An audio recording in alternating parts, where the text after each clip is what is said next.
พอดีกับแจวมันเด้อค่ะโอ้งามมื้อนี้แจวจุ่มกินหนูเอาถุงนึง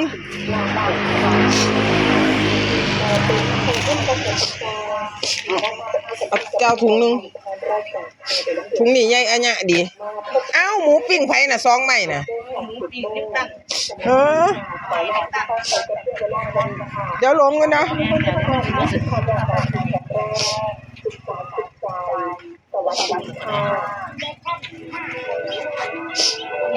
มา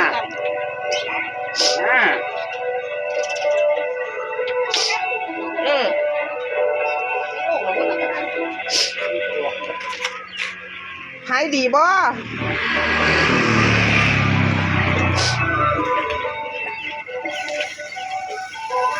ตับกำลังงาม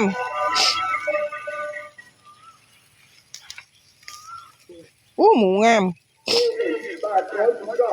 890 กิโลเฮิรตซ์สถานีวิทยุกระจายเสียงแห่งประเทศไทยสถานีวิทยุกระจายเสียงแห่งประเทศไทย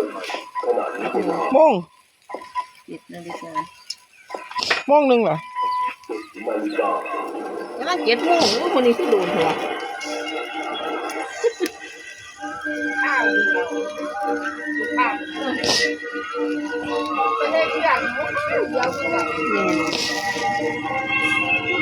ทำไมไว้หนูมีความรู้สึกว่าเฮาเฒ่าแล้วเด้นี่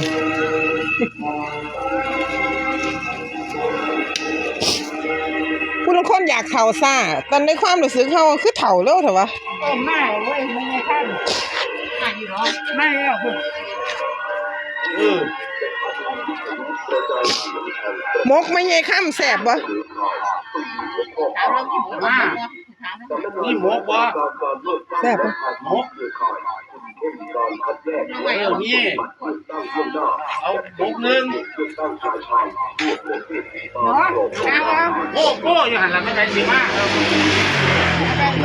เล่นไปก่อนเล่นตรงนี้นั่งตัวมอก็เลยเอาวังสองจุด1ไม่เป็นดอกกันเอาเอ้ยสำรองแล้วค่อยจ้างขายเดี๋ยวนี้นี่เร็วๆเขา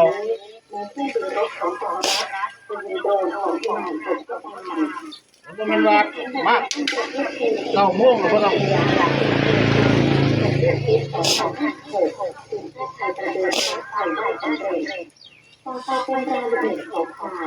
ขายอยู่ถ้าจะว่ามาให้ต้มใหม่บ่ฮู้ว่าหมกแล้วแสบบ่นะบ่เท่าใดนะหมอเลยเอาห่อเดียวบ่ได้เรื่องยายมอไซค์ดีกว่าจ้ะก็เลยเอาห่อเดียวนั่นล่ะเพราะเป็นพิธีย่านอายแล้วว่าบัดนั้นอยากกินหมกคือเอาห่อเดียวเอาก็ต้องฟังคนเคยกินเนาะ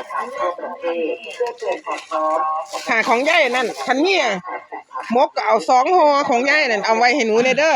หาเรามาเร็ว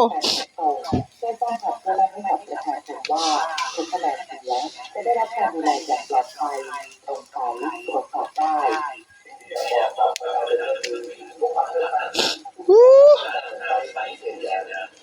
บ่ซื่นบ่ม่วนปีนี้เลือกตั้งบ่หาวบ่